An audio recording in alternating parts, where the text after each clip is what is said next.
Storytelling is my religion. It's nothing I will ever, if there are gods of storytelling, I'm never going to go against the gods of storytelling. So What mistakes do writers make when writing characters? I don't know if they make mistakes writing characters. Well, maybe they do. Um, it's just find ways to make them three-dimensional. And there's always ways.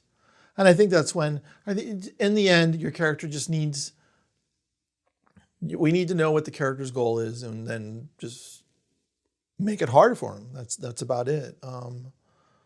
So for the most part, it's,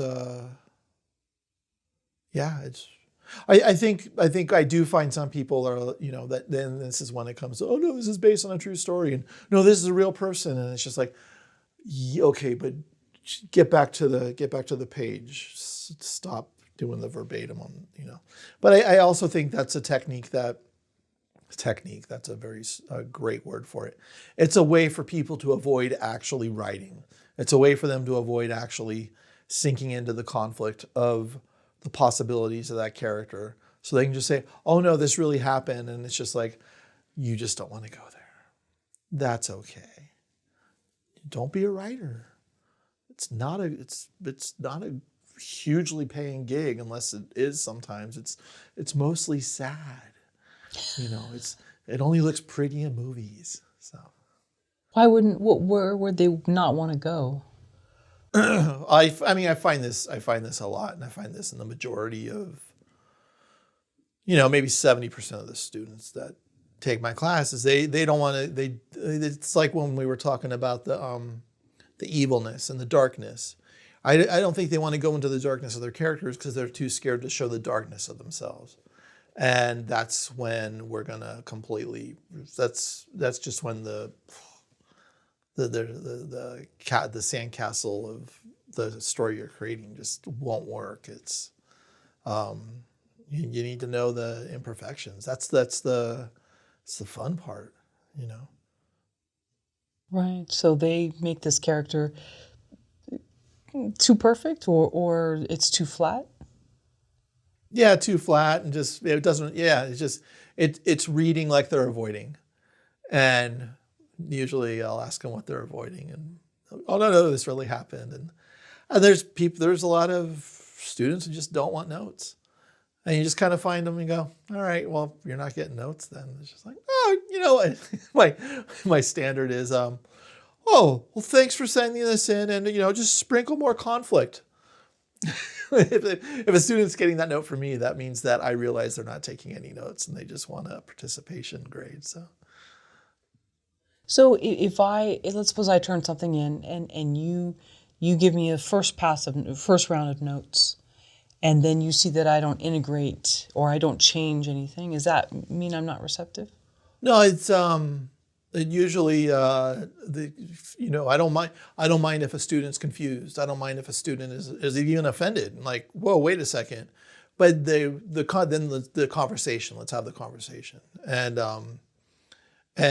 it doesn't mean that they need to take every note and become great, in the next scenes. But you could start to tell, after a few workshops, where you're just like, it just happens. The practice is happening. It's just like, oh, you're hitting it.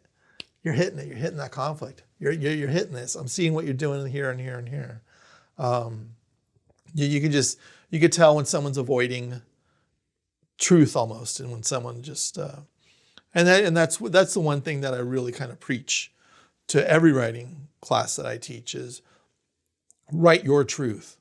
I can give you an outline with 90. I can give you 90 story beats with the character, with all the plot and everything. I can give it to every one of you and tell you to go write it, and you're all going to come back with completely different screenplays. Because you're going to come with exactly who you are, how you grew up, your tragedies, your victories. You have the fingerprint, and that's the beauty of being a writer. It's like people get so stuck on ideas. Oh, that's a good idea. It's like the idea doesn't matter. It's your fingerprint on how you're telling the story, because every story's been told.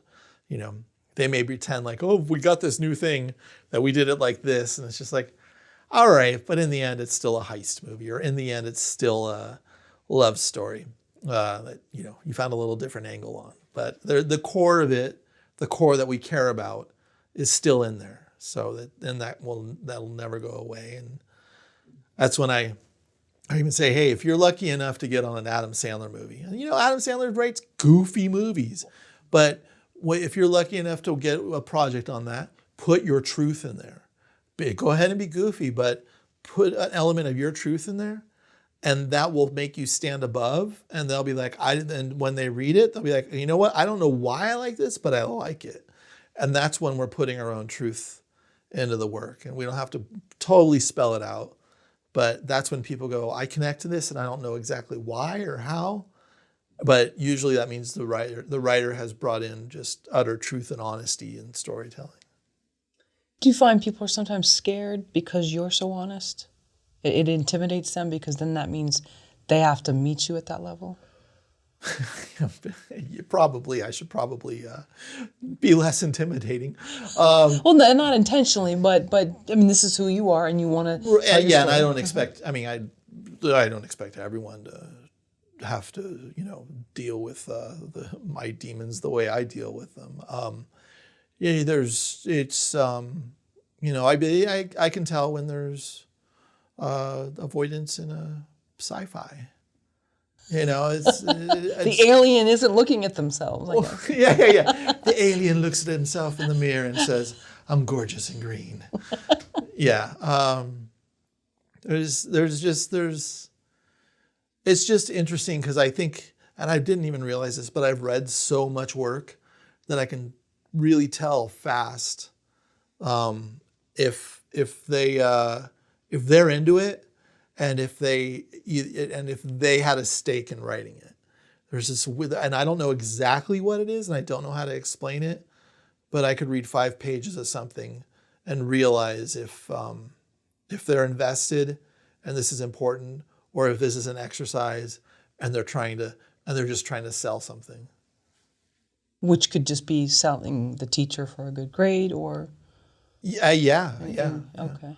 Or even scripts that are given to me going, hey, can you do a read through on this and give me some pages of coverage? And I'm like, yeah. And I'll be like, sometimes I've given back scripts after 10 pages, and I'll be like, you didn't do the work yet. So and it's just, and then there's something I have with writing is I kind of can't, I have a problem sugarcoating it sometimes, but storytelling is my religion. It's nothing I will ever, if there are gods of storytelling, I'm never going to go against the gods of storytelling. So I hate it when someone asks me, oh, did you like my book? And I'm just like, I would never ask that of anybody. I don't even expect anyone to read anything. But if someone says that, I kind of have to either tell them the truth or avoid it in some way. And sometimes I might say, it was great to see you on that publisher.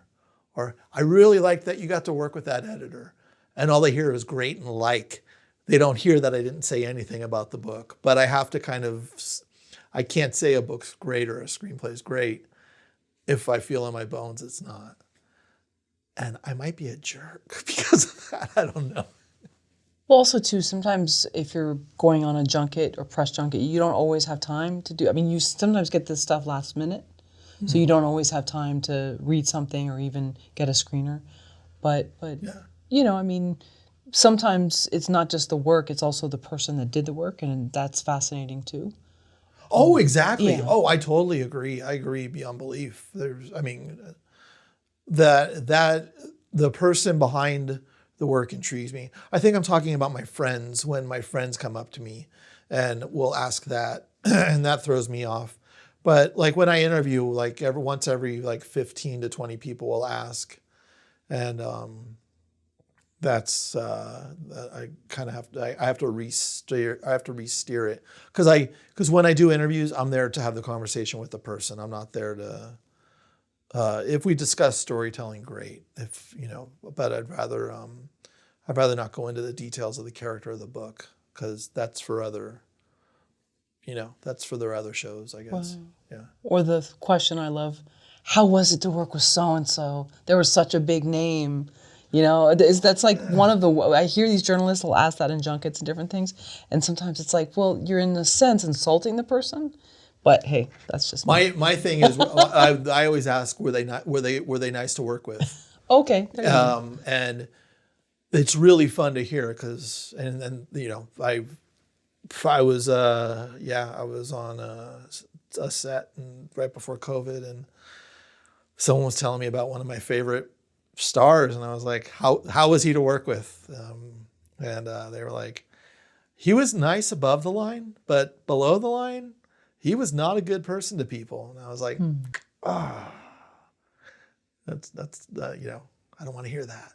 Yeah, and plus you don't know what the person's going through, but I get it, I guess, if you hear enough stories. But sometimes you don't, there's a few people that I've heard were difficult, and then I've seen someone come up and insist on a photo and different things in a really rude way, and the person handled it really well. And I was like, wow, they actually, so sometimes you just never know.